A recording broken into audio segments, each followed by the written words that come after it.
자, 여러분 반갑습니다. 지금 네 번째 강의죠. 우리 지난 시간에 저희가 지금 우편물의 접수부터 오늘 시간에 시작하면 될 것 같고요. 지난 시간에 우리가 주요하게는요, 그렇죠? 선택적, 보편적 우편 서비스와 선택적 우편 서비스를 구분하는 거, 그것은 어떤 서비스를 과연 제공할 것인가 여기에 따라서 구분한다고 말씀을 드렸었고, 그 다음에 통상 우편물이냐, 소포 우편물이냐 이렇게 구분하는 거, 자 무게를 중심으로 하죠. 예, 무게를 중심으로 자 구분을 합니다.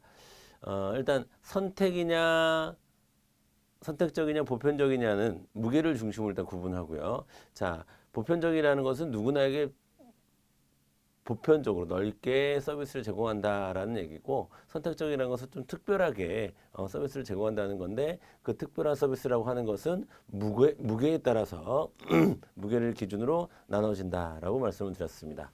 자, 그리고 이제 서신이냐 아니냐를 기준으로 해서, 예, 서신을 중심으로 해서 통상, 또 물품을 중심으로 한 소포, 물론 그 사이에 소형 포장 우편물이라고 하는 특이한 것도 있다라는 말씀까지 드렸습니다. 그죠?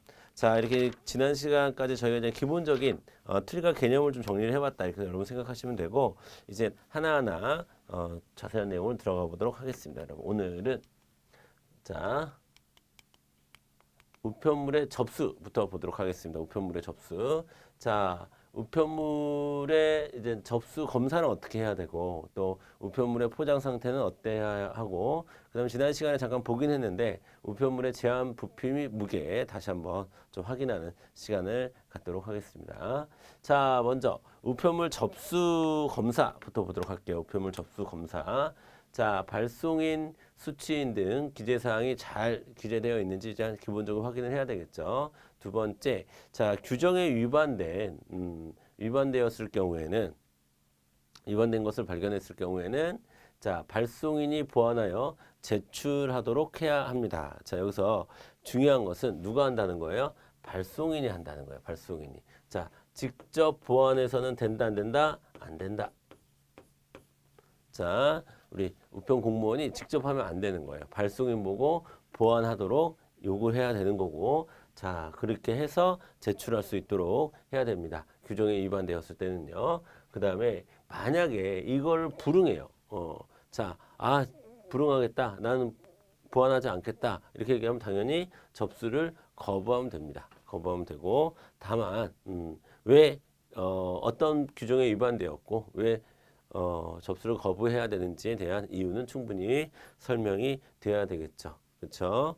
자, 되었습니다. 그래서 규정에 위반되었을 때 발송인이 보완하여 제출해야 된다. 여기가 중요해요. 발송인이 해야 된다라는 부분을 여러분이 잘 체크를 해주시면 되겠습니다. 되셨죠? 자, 그 다음에 그러면 어떤 물품들이 우편을 하는 데 있어서 우편 서비스 이용하는 데서 금지되는가 보도록 하겠습니다. 자, 일단 폭발성 물질은 안 되고요. 그 다음에 화학류, 폭약류, 화공품류, 발화성 물질, 인화성 물질, 유독성 물질, 강산류, 그 다음에 방사성 물질 이런 거 안 됩니다. 안 됩니다. 자, 여러분 강산류라고 하는 것은 좀 사고 위험이 높은 화학물질이다 라는 정도로 여러분이 이해하시면 될 것 같아요. 자, 그러니까 지금 안에서 뭔가 화학작용이 일어나거나 아니면 그 자체로서 사람들에게 치명적인 위험을 주거나 하는 것들은 우편을 하지 않는다라는 뜻입니다. 자, 그런데 이 부분은요, 여러분 사실은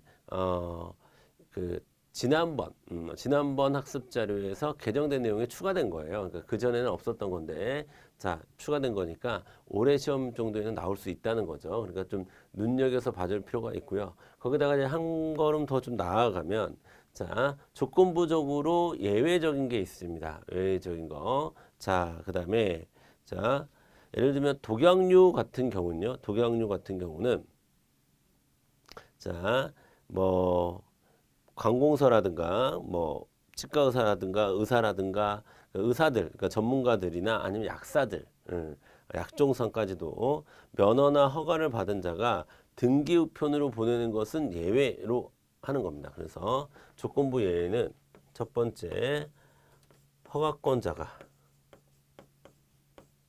자, 허가를 받은 사람이 자, 기록 취급하게 되는 등기.